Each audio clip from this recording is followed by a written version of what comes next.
when not speaking in order to ensure a smooth running of today's event. Now, the platform, as we all know, because it feels like yesterday, the platform was created 1 year ago among 8 jurisdictions to facilitate exchanges, share best practices, and where appropriate, align regulatory approaches in the area of sustainable finance. Now, the work of the platform is, of course, part of an important global effort to mobilize financial resources needed to achieve the Sustainable Development Goals and the objective of the Paris Agreement on climate change. Now, as we all know, the investment gap is huge.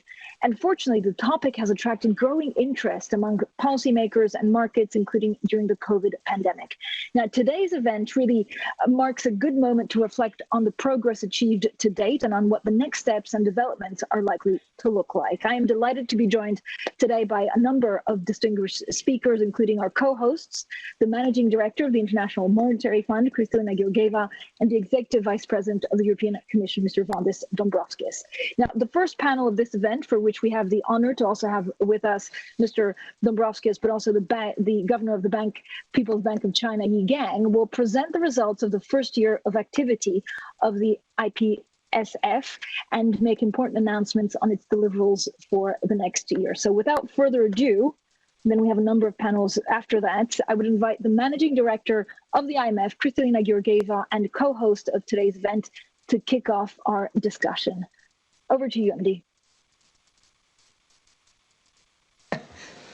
Thank you very much, and let me congratulate the International Platform on Sustainable Finance for the celebration of its first birthday. We hosted it together with Valdis last year at the annual meetings in our building at the IMF. And today we are hosting it in the biggest room in the world, in the virtual room. This platform is about finance, but ultimately it is about improving the lives of people. They may not know this platform exists, but they know the problems climate change and environmental degradation cause. A farmer knows when the rains don't come, the crop will fail. A mother knows when there are more oppressively hot days, when the haze of pollution hangs thick in her city's air, her daughter would have more asthma attacks on that day. But we can bend the course of development towards sustainability. We can build physical infrastructure that is low carbon and climate resilient. To do so, we need organizations like the platform to provide the financial infrastructure so we can build it. When we add COVID-19, the task becomes even more pressing for 2 reasons. The pandemic reminds us of our human vulnerability to nature. But also, we are going to pour massive fiscal response that can accelerate the transition to a more sustainable global economy. In the first year, the platform has grown into a global organization spanning 6 continents. It has identified areas of focus where it is uniquely suited to add value: taxonomy, disclosures, standards, labels. Their global coordination is much more effective than fragmented actions. And I want to welcome the launch of the Working Group on Taxonomy, a foundational element for expanding private sector investment. At the IMF, we closely study what drives cross-border investment. For decades, reliable, comparable, consistent financial information has given investors the confidence to buy stock and bonds to create incredible wealth. And investors need similar information about the sustainability of companies and investments so they can direct the trillions of dollars coming to fight the pandemic the right way. And how is the IMF helping? Let me first say we are proud to join the IPSF as an official observer, not just as a host, but to link to you. durably, what we offer is our knowledge of the global economy and the work we do in support of green and sustainable growth. Just last week, we launched a major climate report in our World Economic Outlook, how to support job-rich response to the pandemic that is also addressing our climate risks. And also we have presented how we can incentivize private investment in green infrastructure. In our Global Financial Stability Report, we explore the links between sustainable finance and financial sustainability, stability. So what we do is we want to show how climate-related financial stability risks can be identified and how they can be handled. So let me close with two actions regulators worldwide can take. First, standardization and transparency for sustainable investment. The EU's new taxonomy is an important step forward, and now the platform is poised to move it even further, working with China. Second, stronger disclosure standards. Disclosure requirements go hand in hand with taxonomies to provide the reliable, comparable, consistent information investors need and investors love. So we are in a time today of exceptionally high uncertainty, but one thing is certain: prevention is better than cure. We must build resilient societies for a more shock-prone world, and finance has a major role to play. Thank you.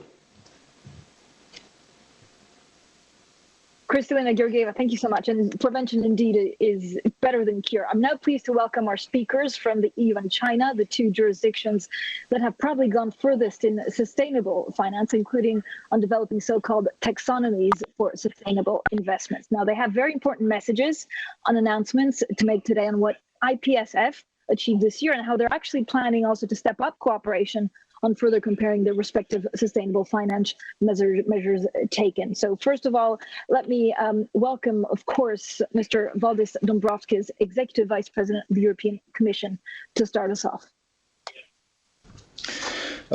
Thank you, Francine. Ladies and gentlemen, I am delighted to co-host this event with IMF Managing Director Kristalina Georgieva, and also to welcome the IMF as an observer to the International Platform on Sustainable Finance.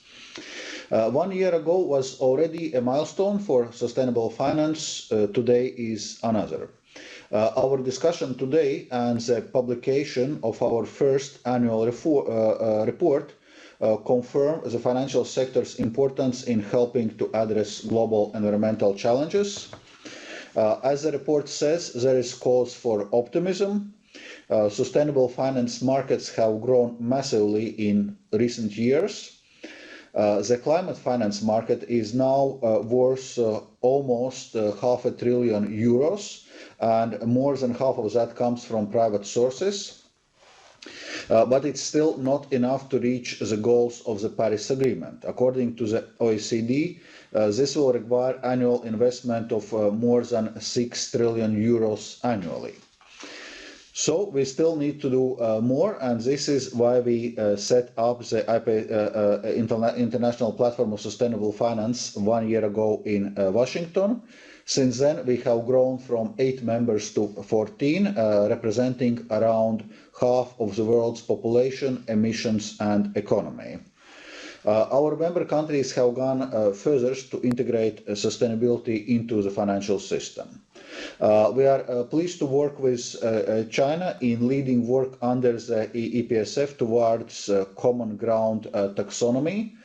This will highlight the commonalities between existing taxonomies, and I would like to thank also Governor Yigang for his strong commitment in this work stream. And we look forward to setting up more work streams, including in sustainability-related disclosures. We will assess how to address some of the significant gaps that investors often mention, such as quality and comparability of information disclosed by companies. So, Honorable Managing Director, we are now delighted to be joined by our eminent IPSF colleagues to take stock where we are and where we need to focus next. Thank you. Thank you so much, Mr. Dombrovskis. I'd like to now call on Yi Gan, Governor of the People's Bank of China, to follow up on those comments. Governor.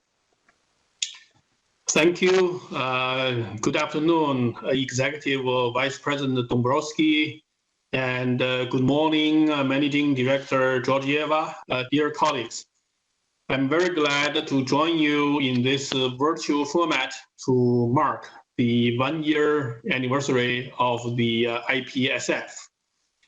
We have decided to compare our common taxonomies and explore common ground. This will greatly facilitate environmental sustainable investment across jurisdictions. I'm delighted that People's Bank of China will co-lead this work with European colleagues under the IPSF Taxonomy Working Group. I look forward to working with members to make strong progress. Green finance has been gaining increasing momentum globally, especially in the IPSF members. In China, strong growth in green finance has been underpinned by the comprehensive policy framework that we have built. Green taxonomy is a key element of the framework, which also includes disclosure requirements, incentives, and guidelines for green financial products. As you know, that as announced by the Chinese leader, China will aim reach carbon dioxide emission peak before 2030 and achieve carbon neutrality before 2060. To support this goal, the People's Bank of China will keep improving green finance system. First, we will develop a more comprehensive set of green finance standards, including disclosure guidelines. Second, we will enhance capacity to manage environmental and climate risks, including financial stability implications, and encourage financial institutions to do risk analysis. Third, we will provide easier access to global investors to our green finance market by removing barriers, offering diversified green finance products, and improving market transparencies. Joint action is key to addressing environmental and climate changes. We will continue to work with IPSF members and other partners to scale up green finance and spur actions from financial institutions, firms, and investors to promote transition to green and sustainable development. Thank you very much. Thank you so much, Governor. Now, I'd really love to talk about cooperation, and today's event takes place in really exceptional circumstances, as we all know. Faced with considerable economic and social challenges, many have pointed to the need to ensure a green recovery. The crisis is seen as an opportunity to accelerate the transition really to more sustainable and resilient business practices and patterns of behavior and consumption. Now, some, but not all of them, see the need for heightened international cooperation to really underpin the thinking and prevent backsliding into old, unsustainable ways. I would love to invite our next panel of speakers to reflect on this, to build back better for the post-COVID-19 world. On this panel, we have Minister Diallo of Senegal, Minister of Finance of Norway, Mr. Sanner, Ravi Menon of Singapore, Stefan Flugiker of Switzerland, Mr. Mahapatra of India, and Kalraj of New Zealand. And with all of that, I'd love to kick it off with Minister Diallo of Senegal. Over to you. Good morning, I'm sorry, I will speak in French, please. Is it possible to speak in French? I'm not sure we have a translation, but we can try it, and if we get a translation afterwards, we can send it out to everyone. Let me try to speak in French and we will translate it. All right. Bonjour tout le monde. Je voulais saluer donc Madame la Directrice Générale Kristalina et Monsieur Valdis Dombrovskis pour l'organisation de cette cérémonie. Je me réjouis de l'adhésion du Sénégal à la plateforme internationale sur la finance durable dans un contexte particulier d'une crise sanitaire doublée d'une crise économique. Cette adhésion se justifie à plusieurs titres. D'abord, le Sénégal a pris plusieurs engagements sur l'environnement, au nombre desquels l'accord de Paris sur le climat. Ensuite, le Sénégal est un pays en voie de développement et parmi nos secteurs prioritaires, l'État a identifié sa croissance inclusive dans lesquels figurent deux secteurs particuliers, l'industrialisation et les hydrocarbures, qui occasionnent malheureusement beaucoup de gaz à effet de serre, ainsi que l'agriculture qui est une troisième priorité. Malheureusement, elle risque effectivement donc de subir les conséquences des dégâts environnementaux. Pour le financement de la stratégie IPSF qui vient traduire, du développement de notre pays avec un but d'atteindre 97% des cibles des OMD, il y a lieu de créer des conditions favorables à l'investissement privé durable qui viendra s'ajouter aux dépenses publiques et à l'appui des partenaires internationaux.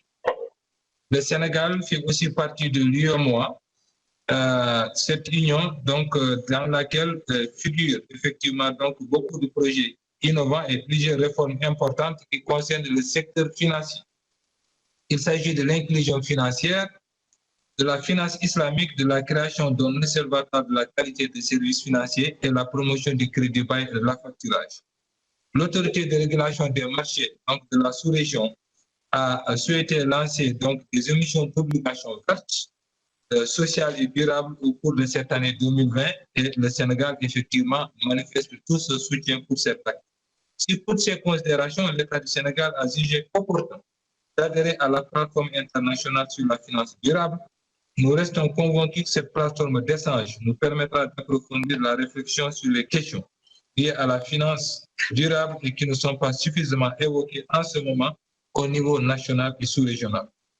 Nous suivons donc, nos autorités nationales avec le secteur privé dans lequel effectivement nous avons mis une base de volontariat, un réseau donc de RSE qui a commencé à se former autour de ces entreprises qui nous communiquent donc sur leurs projets relatifs à l'efficacité énergétique et à l'énergie durable.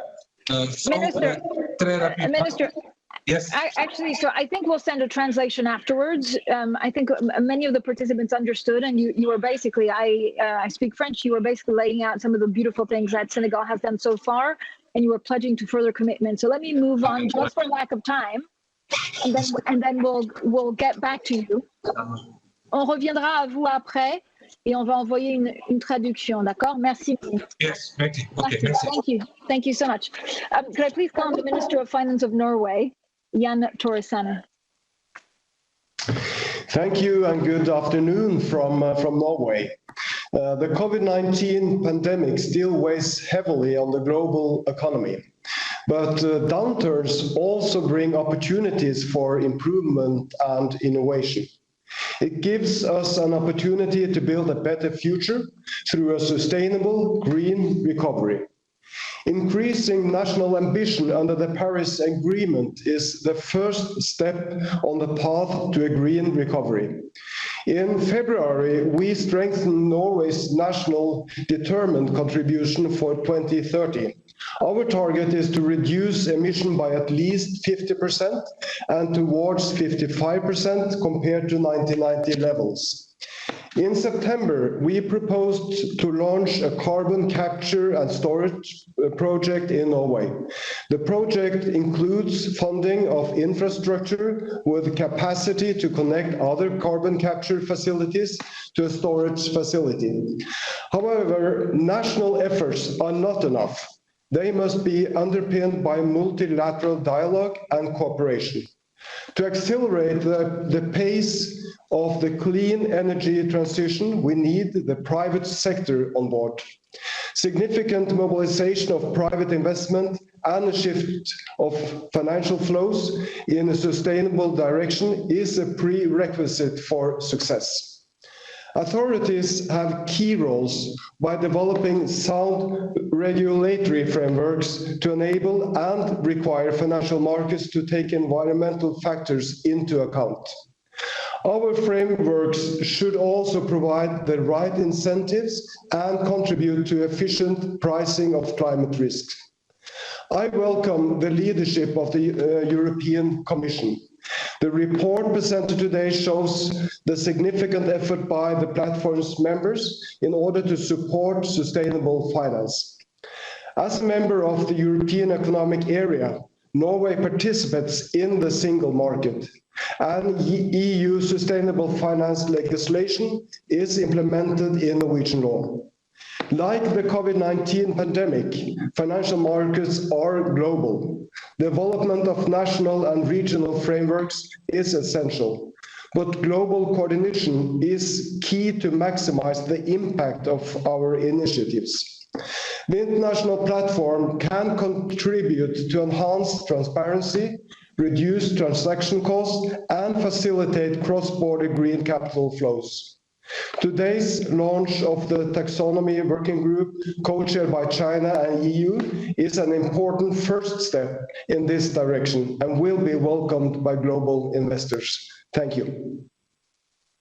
Thank you so much, Minister. Could I please call on Ravi Menon, Managing Director of Monetary Theory of Singapore?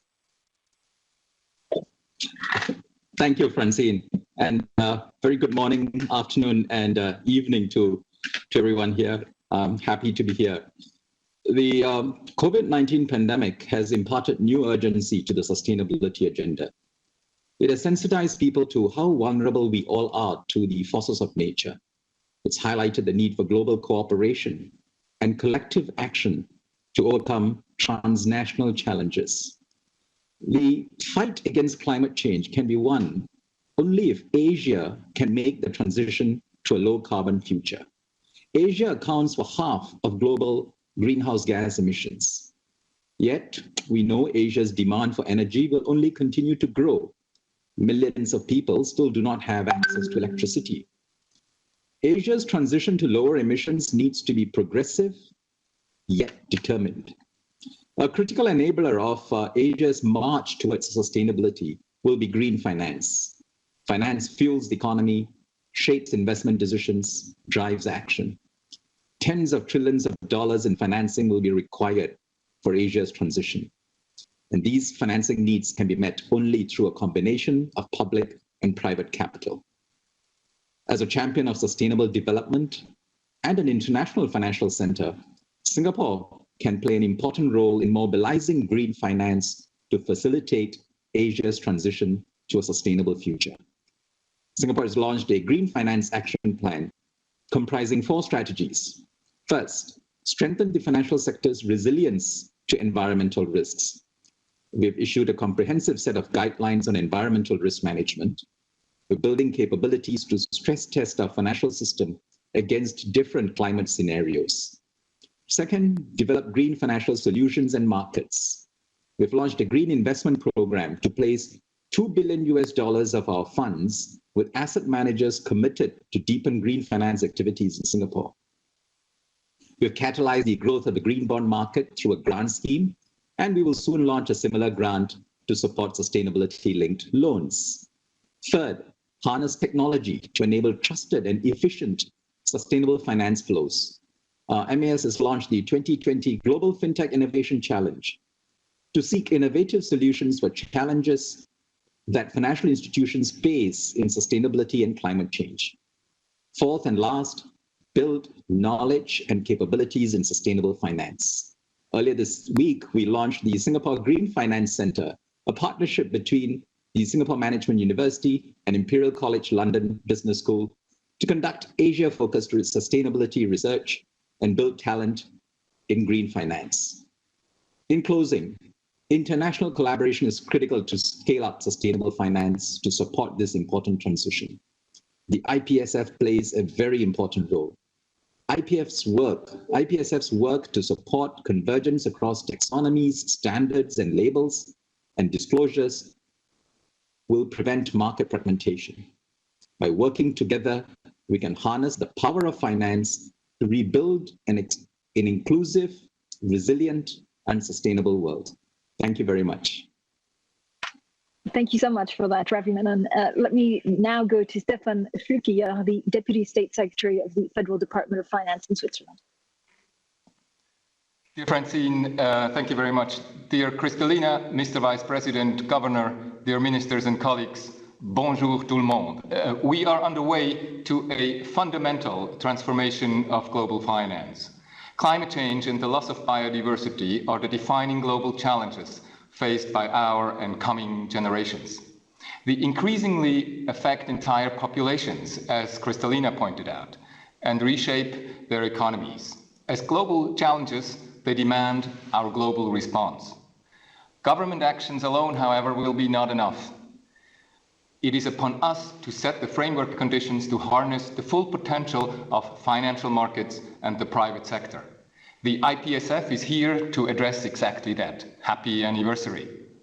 Step 1, financial markets will adapt to changing incentives in real economic conditions. We must therefore put higher price on environmental damages so companies see it reflected in their profitability and their asset prices. This has not happened yet. If we fail to do that through a robust carbon price, so companies our efforts to address climate change may be futile. We need to close this gap jointly.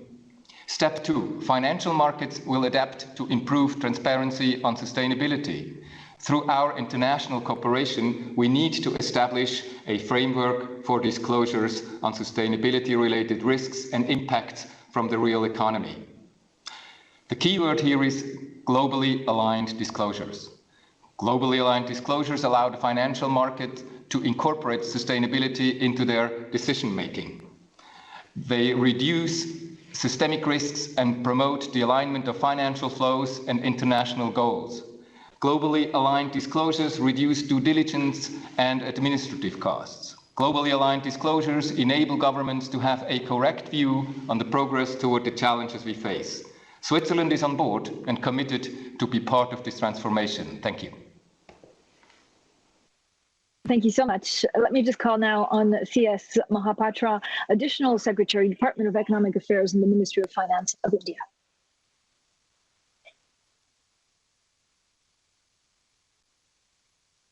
Thank you, Honorable Madam Kristalina Georgieva, the Managing Director of IMF, Mr. Dombrovskis, Executive Vice President of the European Commission, all my co-panelists and representatives of all member countries of IPSF. At the outset, I would like to express my gratitude for giving the opportunity to address this August gathering on the eve of the one-year anniversary of IPSF. Happy anniversary. As a founding member of IPSF, India is very happy to have actively participated and contributed to the deliberations in this global forum. We meet at a time when we are battling one of the most pressing challenges of our generation. COVID-19 pandemic has severely tested the resilience of all nations. The economic impacts of the pandemic continue to be a cause of major concern for all developing countries. We have to collectively think of innovative approaches to handle the impact of the crisis while ensuring sustainable development. COVID-19 crisis has highlighted the importance of developing more resilient and sustainable energy systems that are capable of withstanding future shocks and improving health and well-being of citizens. India is fully committed to meeting the sustainable goals enshrined in the SDGs, and India strives to take necessary initiatives to keep the sustainable development agenda on priority. In India, we have made the fight against the pandemic a people's movement, but by a multi-frontal attack by bringing together the efforts of the government, regulators, and society in general. Our highest priority has been to deliver benefits to the most vulnerable. We have recently announced a special economic package, which is around total 10% of GDP for the purpose. The IPSF seeks to support a global transition to a low-carbon, more resource-efficient and sustainable economy through voluntary and non-binding process. Green bonds have emerged as a prominent way to raise capital to promote green and sustainable development linked infrastructure worldwide. In India, we have been implementing sustainability reporting and disclosure regulations. We are monitoring how to improve in an institutional manner sustainable finance coming into India. It is believed that there is a large scope of green bonds to be issued across a wide range of sectors. Dedicated engagement and participation of regulators, policymakers, private sector and financial institutions is crucial in pushing frontiers of sustainable finance further, unleashing new opportunities in green and sustainable infrastructure. Solar and wind energy are at the center of India's ambitious target in the renewable sector. The International Solar Alliance is an important institution with the objective to promote solar energy.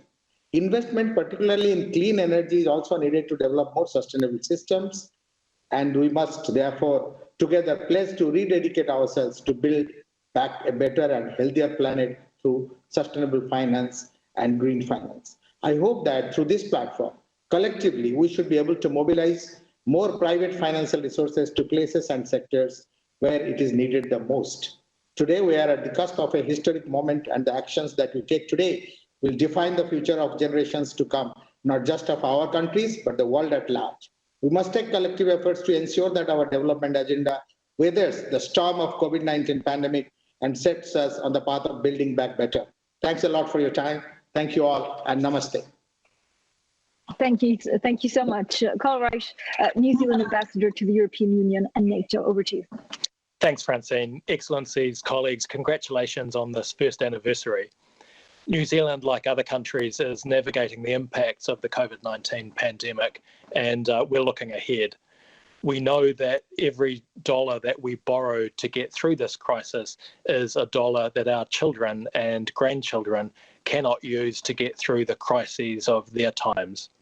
And so it is essential that we address these long-term challenges today. New Zealand pursues the sustainable transformation of our economy in a variety of different ways, including through modern, high-quality free trade agreements. And we strongly support efforts to mobilise the global finance sector in support of sustainability. We know that incorporating climate change and sustainability issues into financial decision-making is not easy, especially as we grapple with the impacts of this pandemic.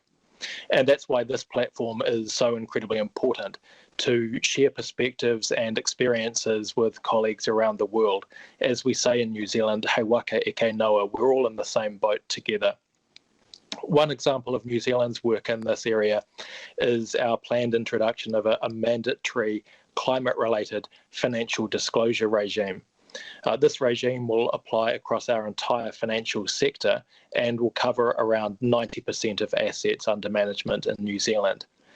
So to conclude, we hope that ultimately all finance will be inherently sustainable, and we look forward to continuing this important work with you all through this platform. Kia ora koutou katoa. Thank you very much. Thank you so much. And we're fortunate also today to be joined by almost all IPSF observers representing some of the leading multilateral development banks and international partners who are really helping out to put sustainable finance and the green resilient recovery into practice. Now, I'm pleased to invite them to give a short statement from their end. And let's start with Matti Vanhanen, Minister of Finance of Finland and Chair of the Coalition of Finance Ministers for Climate Action. Over to you. Thank you, Francine. Dear friends and colleagues, as the co-chair of the Coalition of Finance Ministers for Climate Action, I want to congratulate IPSF for its successful first year. My remarks will consist of two main points based on the discussion the Coalition had just on Monday in its ministerial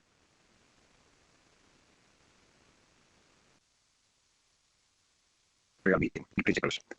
Our aim is to mainstream climate in economic and financial policies. The Helsinki Principle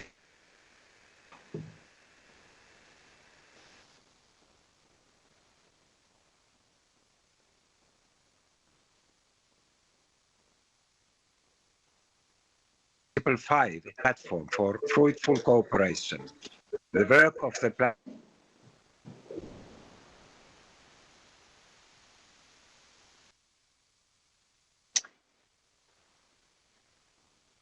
I think we're just having a couple of technical difficulties. So can you hear me? we can, Mr. Van Hagen. You kind of dropped in and out, but I think we can hear you now.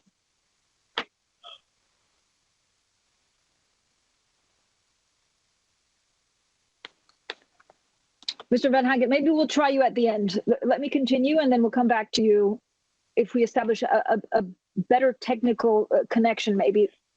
Let me move it along, Mr. Van Hanen, to actually Ian Alder, the chair of the IOSCO board. Over to you, and then we'll come back to Mr. Van Hanen. Thank you, Francine. Well, as chair of the Global Organization for Market Regulators, I'm absolutely in full agreement that international cooperation is essential for sustainable finance to have maximum impact. And climate finance is a great example. Without consistent global agreement on disclosure standards and taxonomies, investors quite simply will be deprived of the opportunity to make properly informed decisions to allocate capital to sustainable assets. And we shouldn't underestimate the challenge. It is genuinely technically difficult to develop a regulatory framework for credible, consistent, decision-useful disclosures around the risks and opportunities for businesses arising from a range of possible future climate pathways. But that's, I think, where the pandemic has had a real impact. People now realize that existential global risks are no longer remote. They're no longer hypothetical, and this has undoubtedly led to renewed determination around sustainable finance and climate finance in particular. So, to close the short statement, I support all efforts to promote a global approach to the global challenges we face and wish the platform every success. Thank you. Thank you. Thank you so much. Let's go to Ambrose Fayon, Vice President of the European Investment Bank. Hi, good morning, good afternoon, and good evening. Hello from Luxembourg. I would just like to say that we very much welcome this event and the anniversary, and that we at EIB have put the climate issues for a long time as a key priority. We were the first institution to issue a green bond in 2007, but last year our board took very, very important decisions that will be reflected in a climate bank roadmap that will be adopted by year end, to reflect the fact that we are going to increase from 25% to 50% the share of our activity in climate and environment issues, that we will have an objective to mobilize $1 trillion of investment in climate and environment in the decade 2021-2030, and that as of January 2021, all our activities and new financing will be completely Paris aligned. So 100% Paris aligned, and this is a very ambitious target that we will embark on as of 2021. So very big challenge for the EU Climate Bank, but also key opportunities. And this is great to be part of the European Green Deal and all the initiatives that have been explained by VP Dombrovskis. Thank you, and hi to Kristalina.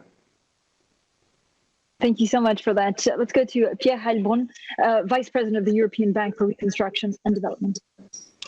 Thank you, Francine, and thank you to Valdis and Kristalina for their intervention. We are extremely happy, obviously, to join this meeting and to be with you today to express the European Bank for Reconstruction and Development commitment and continued support to the international platform on sustainable finance. The EBRD is fully committed to support the global sustainable finance agenda. Perhaps the most evident example is how the EBRD champions green finance with a new and recently approved by our board commitment to reach at least 50% of all our investments supporting the climate and green transition by 2025. This approach also chimes well with the European Green Deal and Just Transition mechanism, for which you can count on us as a stable partner. The EBRD is also an active member of the group of multilateral development banks that, together with the International Development Finance Club, has developed common principles for tracking climate finance. with its unique experience with the EU Green Taxonomy and the MDB IDFC harmonized climate finance approach, we see ourselves as having a role to play in ensuring compatibility and leveraging synergies between the two approaches in the coming years, and to contribute to create the conditions for an accelerated mobilization of climate finance, including through the capital markets and private investors. In this respect, we'll also be ready to share our experience with innovative financing instruments such as climate resilience bonds and green transition bonds, which the EBRD has successfully launched in the market in the last 12 months. Thank you very much. Thank you so much, Pierre. Let's go to Masamichi Kono, Deputy Secretary General of the OECD. May I join you in celebrating the successful first anniversary of the IPSF? And I'm very pleased that the OECD has been enjoying a fruitful working relationship with the IPSF, and we are honored to join the Taxonomy Working Group launched today. We urgently need international cooperation in order to take standards to the global level and ensure consistency, comparability, and transparency, but also some flexibility because the world is diverse. And you can use the OECD in this regard, because we have been working for many years with many non-members of the IPSF, as well as members, of course. And we featured sustainable finance in our recent Business and Finance Outlook publication. We compared sustainable finance definitions and taxonomies of 5 jurisdictions, including the EU and China, in a recent report. So together, let us mainstream sustainable finance and facilitate a green recovery from the crisis. Thank you again, and all the best for the platform. Thank you so much. Erika Usher, Head of UNEP Finance Initiative. Well, thank you very much. And I would certainly start by congratulating for this excellent one-year anniversary event and the report on progress. As host for the largest UN partnership with the finance industry, we at UNEP commend the work of countries and finance ministries that has been achieved during a year which, due to COVID-19, has laid bare our unsustainable relationship with nature, and therefore further underline the need for accelerating the sustainable finance transition. We see the development of sustainable finance tools, including taxonomies, disclosure, and green bond standards, as cornerstone supporting companies, banks, and capital markets in reorienting capital towards financing a resilient recovery. Investors and banks globally are starting to set meaningful sustainability targets, and I would highlight the new UN Principles for Responsible Banking, which today includes 200 banks globally, representing 40% of global banking assets. These principles are a target-setting framework, and it provides the ability for banks to start working also with regulators in providing forward guidance on where the finance sector intends to head on a range of sustainability issues, using the SDGs and the Paris Agreement as the end destination. I should also mention this week the Net Zero Asset Owner Alliance launched their target-setting protocol, which commits them to reduce by 2025 in the range of 16 to 29% on a portfolio emissions basis. So within the private sector, these issues are getting real. We're thrilled to support your work, to support the International Platform for Sustainable Finance from the start, and looking forward to working going forward. This is a year to deliver, and a year, I think, to align public and private sectors towards addressing common needed outcomes. Thank you once again. Thank you. Thank you so much. Let's go back to Minister Van Hanen. And Minister, let's see if we can hear you this time. Maybe if you can keep your camera off so we have a better chance of getting good Wi-Fi and bandwidth. Okay, I put my camera off. Maybe you hear me. Can you? Yes, we do hear you. Yes, thank you. First, I want on behalf of the Coalition of Finance Ministers for Climate Action, I want to congratulate IPSF for its successful first year. My remarks will consist of 2 main points based off the discussion the coalition had just on Monday in its ministerial meeting. First, the coalition's work is based on 6 Helsinki principles, and our aim is to mainstream climate in economic and financial policies.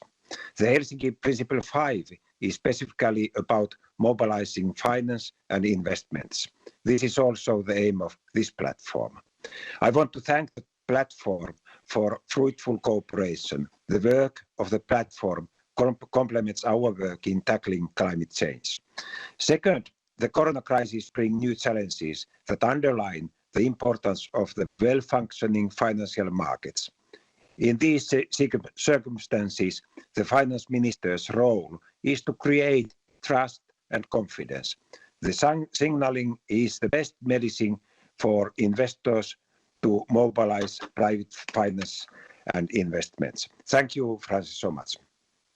Thank you so much. And finally, I would like to try and go back actually to the Minister of Finance and Budget of Senegal, Minister Diallo. Ministre, si vous m'entendez, on va essayer de faire avec la traduction. So we'll just, vous avez 1 minute, you have 1 minute, if you can, with the translation, so that everyone can hear, and then we can. Ministre Diallo, if you're there. Yes, got here. Thank you. Thank you, Mr. Minister, for giving me this opportunity. Actually, on behalf of the minister, I'm just going to translate what he previously said regarding what Senegal is doing in terms of participating in this innovation. So basically, the Senegal authorities just announced their happiness to participate in this Paris Agreement, and Senegal has a lot of commitment to maintaining climate policies that have been agreed on during the Paris Agreement. And Senegal, the authorities will make sure to deliver on all the agreements that have been taken on the Paris Agreement. Just, as you all know, Senegal is a developing economy, and the priority of Senegal remain having inclusive growth. And the country, the authorities have identified some of the sectors that's going to be the focus of our authorities. So the Senegal authorities have want to reach the targets of the sustainable development goals. So having said all that, Senegal authorities think that it's right and it's opportune for them to kind of participate in this international platform for sustainable finance, and they're hoping that they're going to have the help and the collaboration that's needed from all, the international community to have the financing required for them to facilitate the transition towards this clean energy and kind of fight against this climate change. Thank you very much. Thank you. Voilà, merci. Thank you. Merci. Thank you so much. And thank you to everyone. This leaves me just to conclude today's high-level event for the first anniversary, so happy anniversary, of the International Platform on Sustainable Finance. It marks, of course, you all know, a key milestone, the publication of the first annual report of the IPSF, which I invite you to read. In the short time we had, we really have heard on all of the important steps to scale up sustainable finance globally, those that have been taken, and those that still remain to be taken in the future. So with that, I hope everyone has a great day, and thank you so much for joining us today. Thank you.